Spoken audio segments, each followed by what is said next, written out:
Hi, I'm Joe and welcome to the channel. In this micro lesson, I wanted to explore a little bit of a concept. And the concept is to think like a piano player. And what do I mean by this? Well, lots of times as guitarists, we learn these big chord shapes and then we move them all around the neck. And sometimes our parts don't have a lot of continuity in them. But if you notice how a piano player plays, they'll usually stay in one range on the piano, changing their hands to do the different chords, but staying in that same area on that piano. Well, we can do the same thing on the guitar. And today I'm going to show you how to do that with the major chords. So basically major triads to stay in one area of the neck while you play maybe a 1, 4, 5 chord progression. Let me grab a guitar and I'll show you what I'm talking about. Okay, so here's the setup. You're either on a gig or you're in the studio and someone says, hey, we're going to play this song. It's in the key of G and it's a 1, 5, 4 chord progression. So you know that's going to be G, 5 will be D, and C will be the 4 chord. And there's an acoustic guitar player on this gig. And they're playing basic cowboy chords.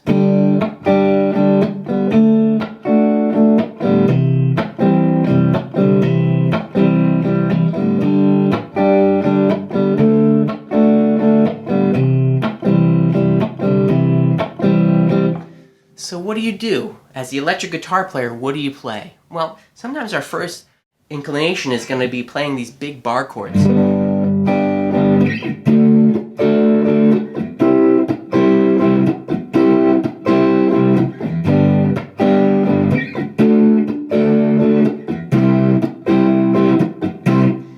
But this could be a little bit problematic. Why? Well, first of all, we don't need all of these notes because they're kind of covered in the cowboy chords. And also, if you notice, as a listener, not even as a guitar player, but as a listener, that's too big of a jump for our ears. Like, it stands out too much, and we don't want that. What we want is to make sure whatever part we're playing just lays inside of the mix, inside of the song. It's supporting the vocalist, and you don't want to call attention to your guitar part unless you're doing like a solo or something. So that's too much of a jump. The one thing we might do is might try to thin out our chords a little bit and play these notes, which is we're getting basically the better idea happening, right? We're thinning out the chords. Maybe we'll do an arpeggio thing.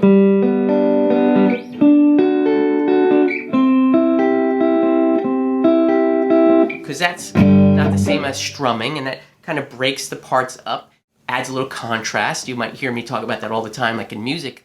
Really try to think of contrasting parts, or anything in music kind of, to me, has a nice little contrast in it. But let's take a look at this. So now we have that idea, but again, we have the jumping. It's too much for our ears. So where in this space can we stay if we're thinking like a piano player? And like I mentioned, you watch a piano player, their hands, when they're comping chords, will generally stay in one range of the piano. And they're just doing different inversions of chords to play based on the chord progression. So we have our G here, and that's just coming out of that bar shape. But again, we're just using the middle strings, basically playing off of the D, G, and B string, and I'm playing the notes G, B, and D. So that shape is nice.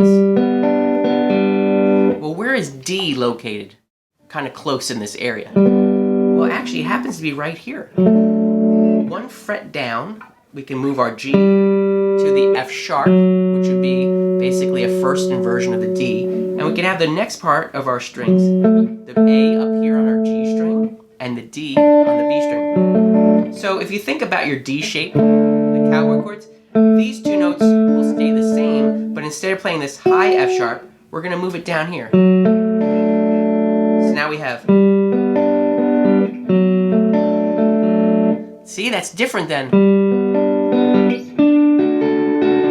again, too much of a jump. And there's nice voice leading, right? We have the G going to the F sharp. We also have the B going to the A. And then inside of here, we have the D staying the same. So the notes, basically the chords, have a little bit of continuity between them. And also a little voice leading. So on top, you hear that D a lot. But the other voices move, and that's really nice voice leading. now our problem is, where's the closest C chord?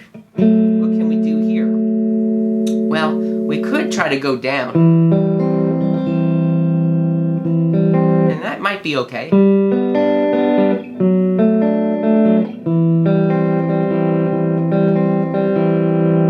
That might be okay, but I kind of like coming back up.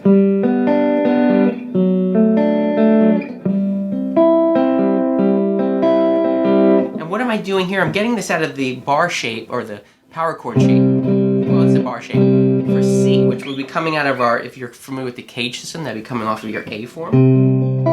But why I like this is because we have the G down to the F sharp for the D, and then we come back up for the G, and we're gonna pick up G, C, and E on the next middle strings. And again, remember, I'm just staying in these middle strings, so it's not as much of a jump as...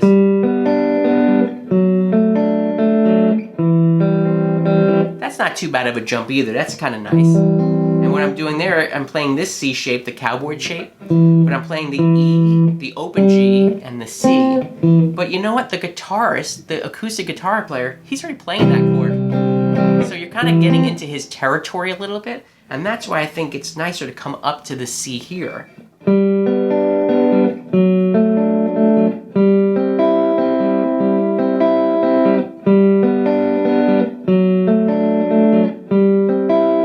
And what else do you notice about this?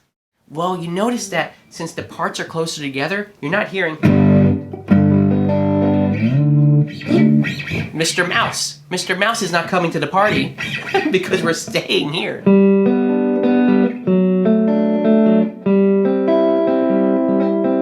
So these are the three shapes. The one out of the bar chord, the one here out of the C form from the cage system, and the other one from the A form of this bar chord. Now what's interesting about this is, this whole concept lives in other places on the guitar neck. So remember we had C, D, we had G to D to C. It'd be nice if I read the chord chart. Now we can actually come up and do those same exact shapes, but flip-flopped for the different chords in different areas. Now, what do I mean by that? Well, here's this G. Well, we also have the G here,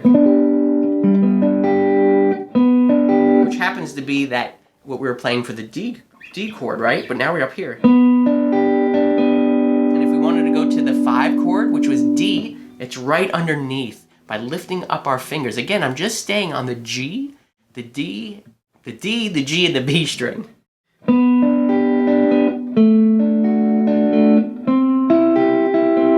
Remember this shape, right, from playing the G here, but now it happens to be C. Now, an important concept that you have to understand is, when you're playing these shapes, where does the root live?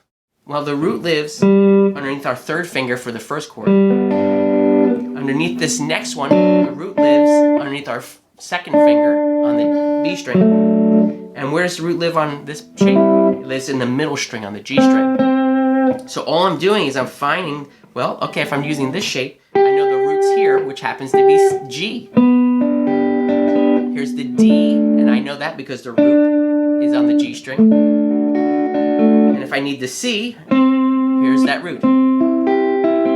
So I have these two options now. All of a sudden, I'm able to move up the neck to bring separation between me and the acoustic guitar, but I'm in a different area of the neck. So here's the first one.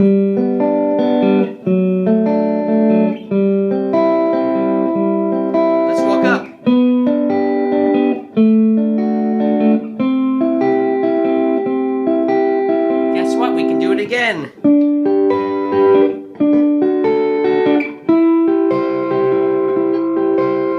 Now I'm in a totally different area of the neck, but I'm playing the same exact shapes, but they're flip-flopped again. So now when I'm playing for basically the G, I'm barring here. I'm playing the D, G, and the B note, which started out, remember, when we were down here as our C chord. Then I'm going to the D, which was our G shape kind of here when we're down here. And then I'm coming up for the C up here, in the same shape that we initially used for the D.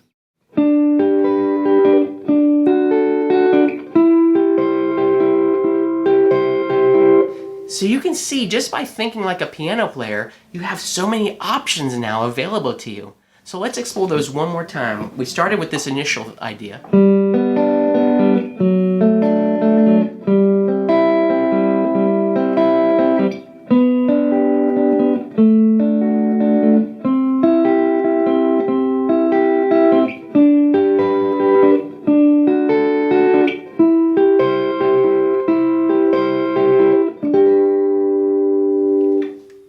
So I hope you can see the power of just knowing these three simple shapes and understanding where the root is in those shapes. You can now start to move them all over the neck. But when you're playing in between chord progressions, when you're switching chords in between those, you can think like a piano player and kind of stay in the same area of the neck, just to add a little continuity and voice leading to your guitar parts. Well, that's another micro lesson down. I hope that gave you some food for thought, and maybe next time when you're picking up the guitar and you're writing your own song or own guitar parts, you'll try to think of ways to kind of stay in that same area of the neck, just again, to give a little bit of continuity and make sure that the listener is not hearing parts that are jumping all around the guitar neck. Hey, if you found any value in this video, would you do me a favor? I'm really trying to grow the channel. Would you consider subscribing down below, hitting the like button, and knocking the bell? All those things really do help me out, and I'm so grateful for your support. As always, I wish you a great day.